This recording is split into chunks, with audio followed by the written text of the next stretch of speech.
से चलती है, गंगोत्री में बहती है, फिर चली गंगा माँ ऋषिकेश में आती है। हरिद्वार बनारस से ये भक्तों गंगा सागर में आके ये मिलती है। हेलो फ्रेंड्स, हमारी स्वरांजलि ग्रुप की दुनिया में आप सभी का स्वागत है। मैं कल्पना स्वरांजलि में आप सभी का स्वागत करती हूँ। तीर्थ स्थल चिंतन और मनन के अंतर्गत आप सभी को गंगोत्री के दर्शन कराने का एक तुच्छ सा प्रयास करना चाहती हूँ। उम्मीद है आप सभी को ये यात्रा सुख का एहसास कराएगी। तो चलो चलते हैं। गंगोत्री से गोमुख 18 किलोमीटर का सफर है। गंगोत्री से 2 किलोमीटर पर आप वन विभाग के प्रवेश द्वार पर पहुंचते हैं, जहां आपका बैग चेक होता है और सामान की लिस्ट बनाई जाती है। आने पर वापस चेक होता है ताकि आप सब कुछ वापस लाएं। कहीं रास्ते में कुछ फेंके नहीं, अन्यथा फाइन लगेगा। यहाँ सोने की सुविधा भी मिलती है। एक दिन में पर्यटकों की 150 की लिमिट है। यहाँ की बुकिंग आप ऑनलाइन भी करवा सकते हैं। अब हम अपना सफर शुरू करते हैं। माँ गंगा की महिमा हम तुमको बताएंगे, माँ गंगा पावनी का दर्शन भी कराएंगे। गंगोत्री धाम गंगा का उद्गम स्थान है, गंगा माँ ने तृप्त सबको है किया, भारत की भूमि को है रूप स्वर्ग का दिया। ये स्वर्ग से आई है पाप हरने के लिए, उपकार अपना सब पे ही करने के लिए। भोजवासा 14 किलोमीटर का सफर है। 300-350 मीटर चलने पर आप सामने सुमेरु पर्वत देखेंगे, जो कि बर्फ से ढका हुआ है। लकड़ी और बांस के कम चौड़े पुल दिखेंगे। गंगोत्री से 5 किलोमीटर दूर पहला ग्लेशियर दिखाई पड़ता है। भोजपत्र के पेड़, जिनकी छाल वेद पुराण की रचना करने में इस्तेमाल होती थी, आपको यहाँ मिलेगी। चिड़वासा गंगोत्री से 9 किलोमीटर पर है। यहाँ तक पहुँचने में 4 घंटे लगते हैं। यहाँ आप मैगी व चाय का आनंद उठा सकते हैं। यहाँ आपको कोई कचरा, प्लास्टिक कुछ नहीं मिलेगा, सिर्फ प्रकृति और प्रकृति।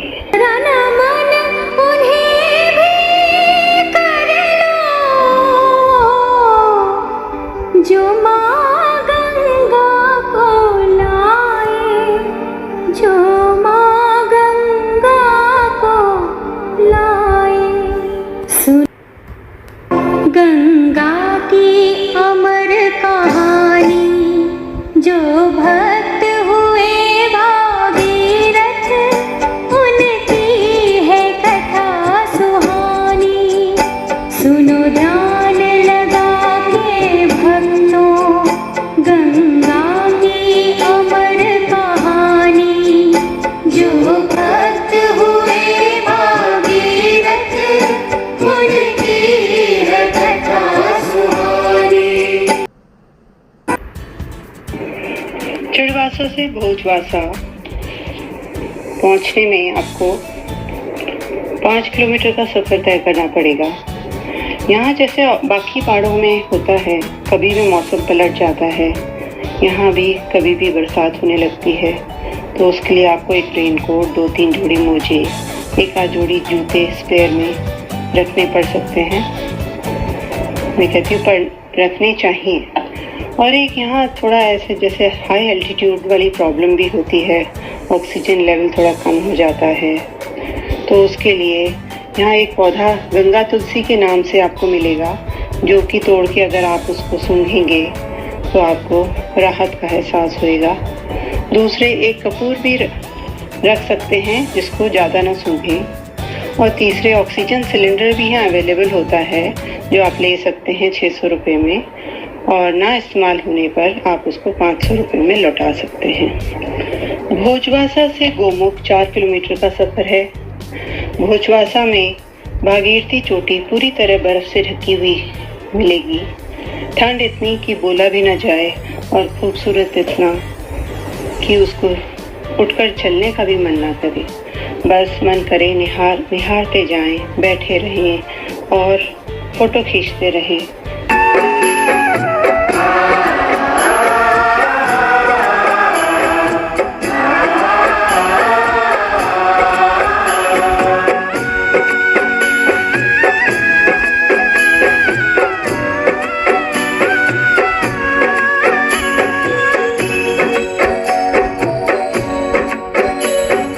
युग युग से मैं बहती आई नील गगन के नीचे।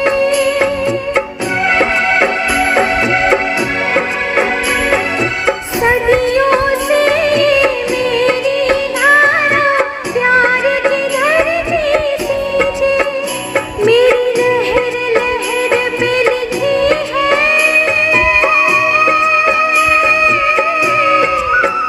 मेरी लहर लहर पे लिखी है इस देश की अमर कहानी। मानो तो मैं गंगा माँ हूँ, ना मानो तो बहता पानी। हरिओम हरिओम हरिओम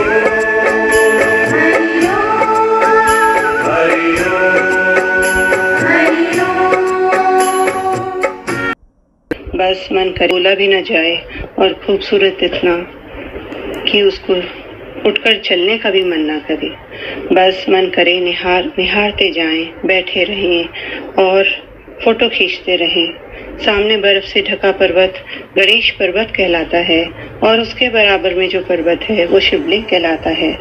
पुरानी कथा के अनुसार गणेश भगवान और कार्तिक को पृथ्वी के 3 चक्कर लगाने को जब कहा गया तो ऐसा कहा जाता है कि गणेश भगवान ने अपने माता पिता को अपना संसार मानकर अपनी माँ पार्वती और पिता शिव जी की परिक्रमा इसी शिवलिंग पर की थी।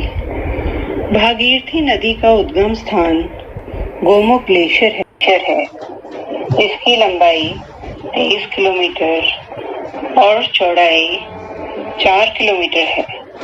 कहाँ है यहाँ गोमुखी जिसने दर्शन किया है हुआ वो सुखी। चल गंगा यहाँ से मगन साथियों, इसके दर्शन से शुद्ध होता मन साथियों। कर लो गंगा को तुम नमन साथियों, इसके दर्शन से शुद्ध होता मन साथियों। पहाड़ पर सूर्य की किरणें पड़ते हुए देखना एक सुखद एहसास है, मानो चांदी सी बिखर गई हो। एक अद्भुत एहसास। पत्थर बहुत बड़े बड़े रास्ते में आपको मिलेंगे, तो आपको पैर बड़ा जमा के रखना पड़ेगा, अन्यथा पैर मुड़ने का खतरा है। या आप गंगोत्री आए तो कम से कम एक दिन गंगोत्री में रुकें, अगले दिन गोमुख की यात्रा आरंभ करें, जिससे कि आप हाई एल्टीट्यूड से एडजस्ट हो जाएं। वुलन के साथ आपका अच्छी क्वालिटी का रेनकोट होना भी आवश्यक है, क्योंकि यहाँ कभी भी बरसात हो सकती है। क्योंकि यहाँ सुबह जल्दी यात्रा शुरू हो जाएगी, तो आप जैसे 6 बजे सुबह यात्रा शुरू होने पे आप 11:30-12 तक भोजवासा पहुंच जाएं।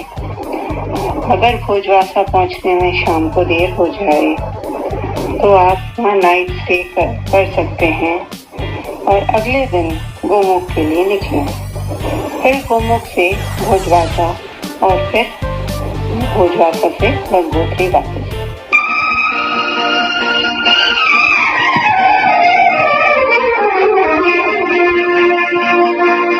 गंगा तेरा पानी अमृत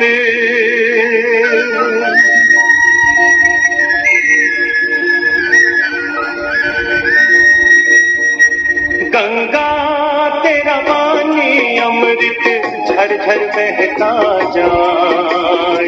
युग युग से इस देश की धरती तुझसे जीवन पाए। गंगा तेरा पानी अमृत,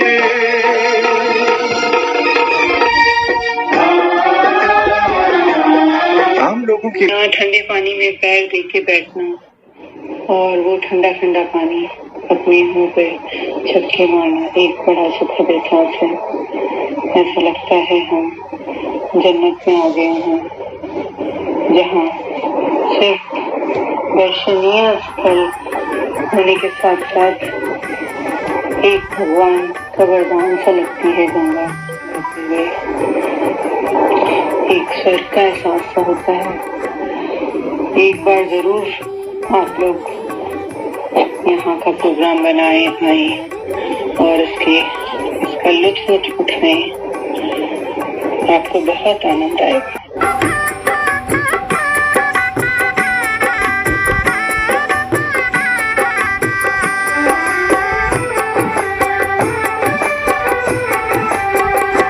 गंगा दर्शन की लागे लगन, पूरी कर दो प्यास मेरी। गंगा दर्शन की लागे लगन, पूरी कर दो प्यास मेरी। गंगा स्नान को मचले मन, पूरी कर दो प्यास मेरी।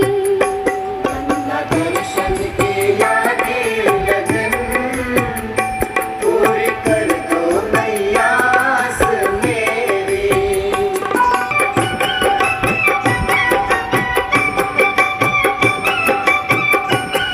इसलिए एक स्वर्ग का एहसास सा होता है। एक बार जरूर आप लोग यहाँ का प्रोग्राम बनाए, आए और इसका लुत्फ उठाएं। आपको बहुत आनंद आएगा। Thank you friends, enjoy yourself, bye bye.